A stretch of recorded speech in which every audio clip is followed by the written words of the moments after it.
Swayam Prabha. Digital India. Educated India.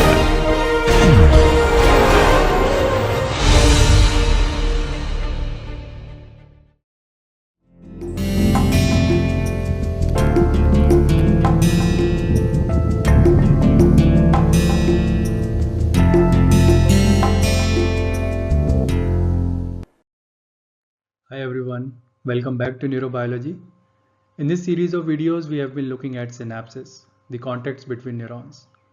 In the last video, we looked at electrical synapses, in which the two neurons are directly connected to each other, and electrical signal in the form of charged ions can flow directly from one neuron to the next. In this video, we will look at chemical synapses, in which the neurons are not directly connected to each other. There is a small gap between them, and the communication happens in the form of neurotransmitters that are released by one neuron and are received by the next neuron. These kinds of synapses are much more common in the brain, so contacts between neurons are usually chemical synapses, as well as in the peripheral nervous system. The communication between the neurons and muscles happens in the form of chemical synapses. And in fact, if someone uses the term synapse without specifying what kind of synapse they are talking about, then it is fair to assume that they are talking about chemical synapses. So here is the standard representation of a chemical synapse. We are looking at two neurons here. On the left is the axon terminal of the first neuron, that is giving information, and on the right here is the dendrite of a second neuron that is receiving that information.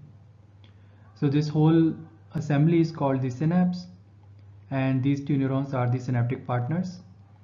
The axon terminal can be called the presynaptic terminal, and the dendrite terminal can be called the postsynaptic terminal, which is receiving information. And the gap between these two neurons can be called the synaptic cleft. So this gap is very small, on the order of 20 to 40 nanometers. And through this gap, the communication happens in the form of small chemical molecules, which are also called neurotransmitters. So these neurotransmitters can go and bind to receptors on the dendrite. So these receptors are called the postsynaptic receptors. And before they are released, the synaptic vesicles are contained in small bags or pouches in the axon terminal, which are also called the synaptic vesicles. Each of these vesicles may contain a few hundred or a few thousand of these neurotransmitters. And when the time is right, then these vesicles can fuse with the membrane and release the neurotransmitters into the synaptic cleft. And this releasing happens only at specific regions in the membrane. These regions have the required protein machinery that allow this process to happen, and these regions are known as the active zones. Now I'm going to show you the real image of a chemical synapse from electron microscopy. And one thing you will immediately notice is that it looks quite different from this diagrammatic representation that we have been seeing so far. The main difference will be in the spacing between neurons. So here we see a lot of space around these two neurons, but in the real brain tissue, the neurons are very densely packed against each other, and there is hardly any free space. So let's look at it now. So this is a zoomed in image of a slice of brain. This structure here is the first neuron. This is the axon terminal. And on the other side here is the dendrite of a second neuron. You can see some cell organelles in these neurons.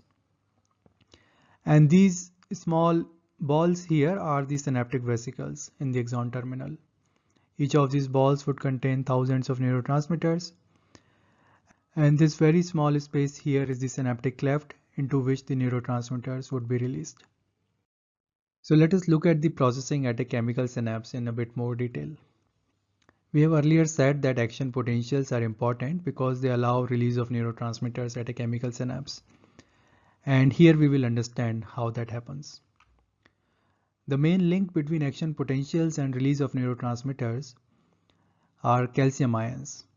And this happens because there is a high density of voltage-gated calcium channels that are present at the axon terminals on the membrane here. So when action potential reaches here, that raises the membrane potential, and that increased membrane potential causes these voltage-gated calcium channels to open, and so calcium ions can flow into the membrane. Remember that calcium ions are more abundant outside compared to inside, so they would like to flow in. And also because the inside is negative, calcium ions are likely to flow in. So both the chemical and electrical gradients make the calcium ions move from outside to inside. And as these calcium ions come in, they can bind to various proteins that are particularly present at the axon terminals, such as synaptotacmin. And these proteins, along with other protein complexes, make the synaptic vesicles come to the membrane and fuse with it. So as you know, the membrane is made up of lipids, and the synaptic vesicles are also made up of similar lipids. So they can come and fuse with the membrane. And as that happens, we get these kinds of structures where the vesicles are now open towards outside and the neurotransmitters can come out into the synaptic cleft. Now once the neurotransmitters are in the synaptic cleft, they can diffuse through the extracellular medium and they can go and probabilistically bind to the receptors on the postsynaptic side. These receptors are directly or indirectly connected to various ion channels, and as these channels open, they allow movement of ions into the membrane. And depending on the types of ions that move in, so let's say if sodium ions move in, they would cause depolarization of the membrane here. And if some other types of ions move in, they might cause hyperpolarization. This is how we can get change in the membrane potential of the postsynaptic neuron. So a change in the membrane potential at the presynaptic neuron triggered by an action potential can result in change in the membrane potential on the postsynaptic neuron. So when the action potential arrives at the axon terminal, the neurotransmitters are released and they can go and bind to the postsynaptic receptors. But we don't want the postsynaptic receptors to be activated forever. We want the communication to happen when the action potential comes. The duration of one action potential is only about a millisecond or so, and so the neurotransmitter should remain in the synaptic cleft for some milliseconds, but then should be cleared up after that. Then only we will be able to have precisely timed communication between the two neurons. So there are a few mechanisms by which neurotransmitters are cleared up from the synaptic cleft. One of these mechanisms is reuptake. So after the neurotransmitter is released, there are ways in which it can be reuptaken back into the axon terminal. And this happens through specialized proteins that are present on the membrane, which are the transport proteins or the reuptake proteins, which move the neurotransmitters back into the neuron. And then they can be packed back into the synaptic vesicles. The second mechanism is enzymatic degradation. For this, there are specific enzymes in the synaptic cleft that can degrade the neurotransmitters. One such enzyme is choline esterase that degrades acetylcholine, and similarly for other neurotransmitters there are other degrading enzymes.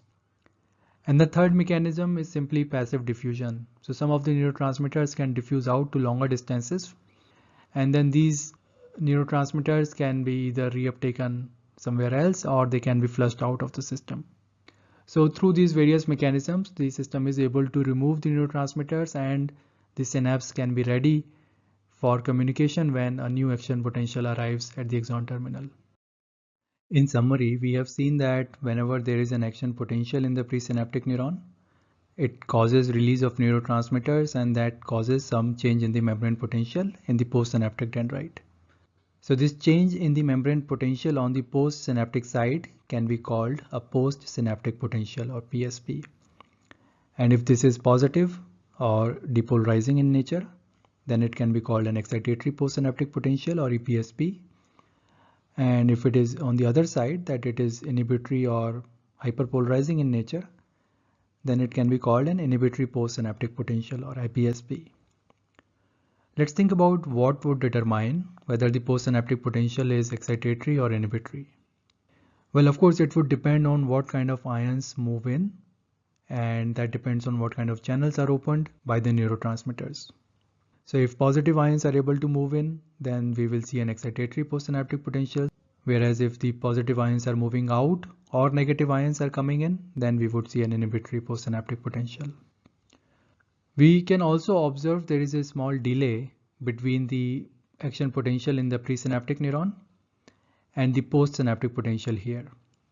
So this small delay here is of course because it takes time between when the action potential arrives here and then the fusion of the vesicles, release of neurotransmitters, and opening of channels here. All that process takes some time, and that causes a small delay on the order of a millisecond or a few. This delay can also serve as a useful experimental tool to tell us whether two neurons are directly connected to each other. So if we put electrodes in the two neurons and we observe that whenever there is action potential in one, there is a postsynaptic potential in the other, we will know that the second neuron is getting input from the first neuron. But this input can be direct or indirect. So there may be a direct synapse between these two neurons, or it is also possible that maybe this neuron A is giving input to some third neuron C, which is then activating the second neuron B. So how do we decide whether it is a direct connection from A to B or whether it is an indirect connection from A to C to B?